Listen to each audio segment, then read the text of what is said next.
honestly don't know what to do, but like, there was like a really bad experience. Basically, I was just getting a drink at the bar and they called both Azul and I ladies. After they were done making the drink, I went up and I was like, some people don't refer to themselves as ladies, but it's okay that you didn't know. And in a gay bar, so I should feel safe. The man turned it around. They got so mad at me and they took the drink away from my wife and I.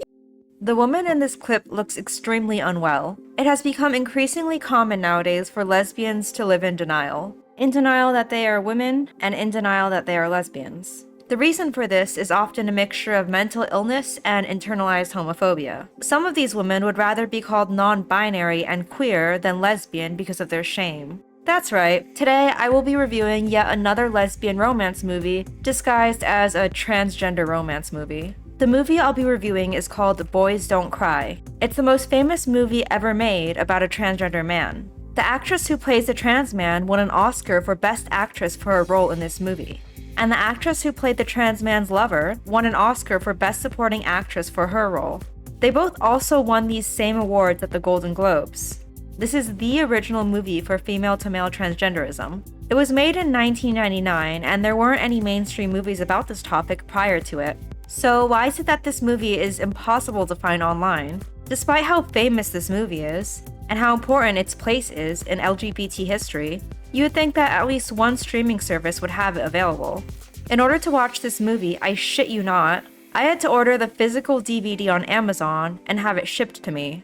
After watching this movie, however, I now understand why it's not available online. The movie is violent and graphic in its depiction of homophobia, though it is based on true events. That being said, the movie is still a huge part of lesbian cinematic history, and this history should be remembered. It's worth noting that with the rise of online streaming platforms, people don't really own physical copies of movies anymore, and therefore, it's easy for movies to become lost media.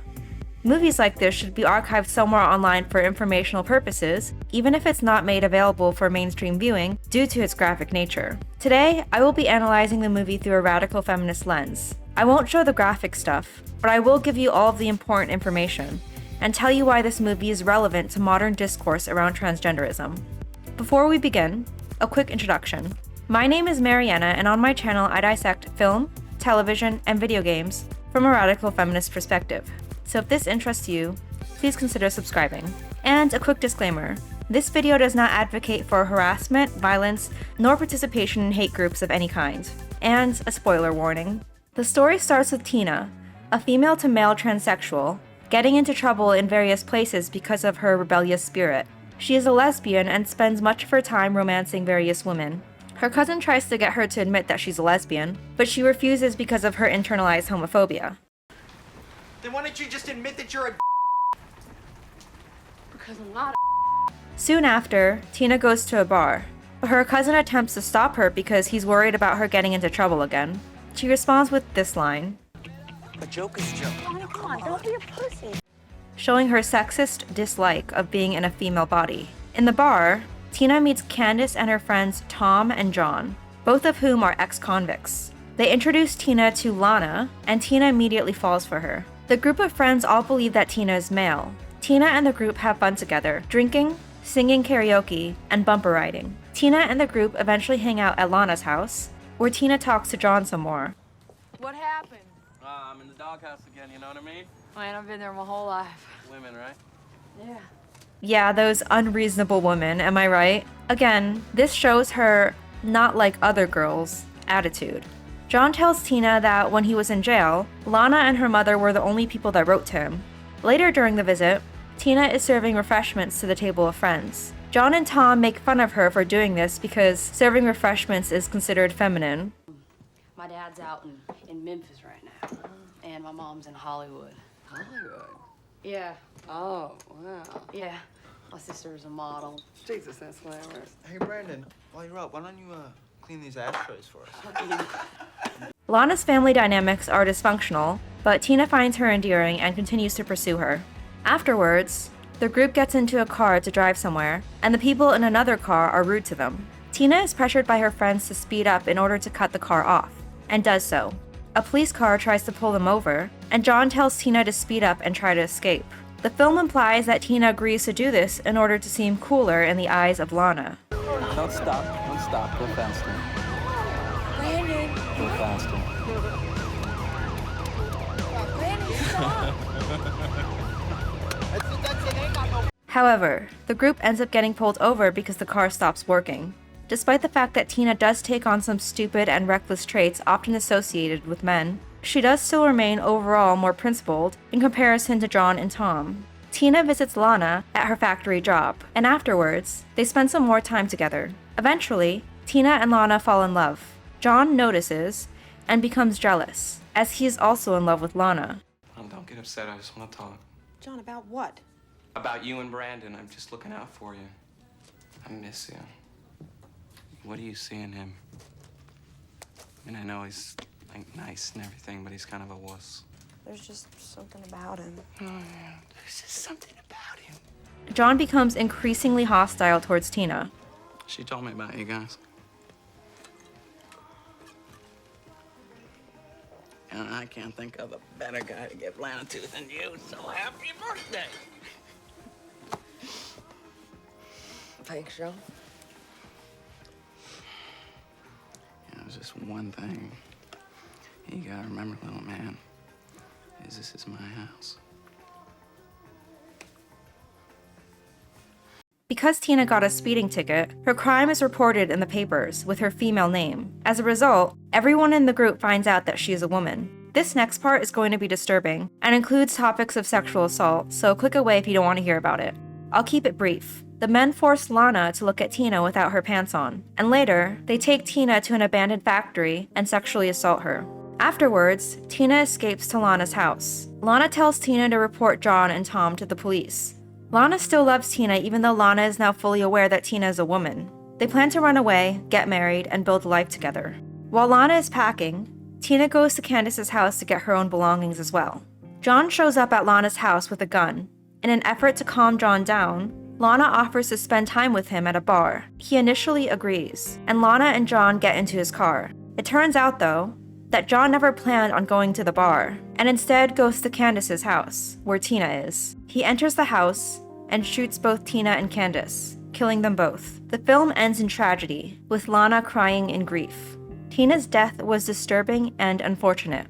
It shouldn't have happened. Most of the events in this movie, including the rape and murder, are based on a real-life story. And in real life, the two men responsible are serving life sentences in prison, with John on death row.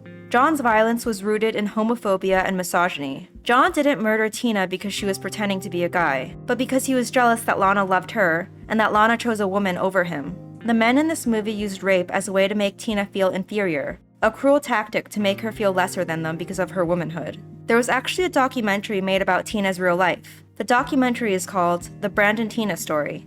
Brandon was Tina's male name. Although I wouldn't necessarily recommend watching Boys Don't Cry, I would recommend watching the documentary because it gives insight into Tina's life without the sensationalized nature of Hollywood. Here's a snippet of the documentary.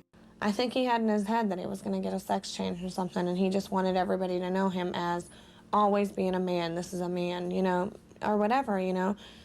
And I think that he wanted everybody to know that, so therefore he had to lie. And then he would get caught in lies, so he'd have to say lie after lie to cover up lies. So he was just living one big lie. And he would just scream at me saying, you know, Gina, this isn't a gay relationship. I don't know what you're thinking. I said, well, what am I supposed to think? I mean, I know what you want to be as male. I said, but unfortunately we have to deal with what we have now. And I said, you are female. And I said, we have to deal with that. Because every time he tried to be truthful to the kids he was with, he was put down. He was called a or worse yet, oh, you're a oh, you're really a that's what you are, you're a we don't want to be around you. Or the girls would just look at him and call him a freak. Not only does this clip acknowledge the dishonest nature of transgenderism, it also does a compelling job in highlighting Tina's internalized homophobia and her unwillingness to acknowledge that she is a lesbian. Boys Don't Cry is different from many of the other movies I've reviewed on my channel because it's based on a true story. These things actually happened. This is not just some nebulous philosophical debate. The homophobic nature of transgenderism and homophobia in general have real consequences. And based on the YouTube comments I read from all of you, many of you have real-life stories regarding this as well.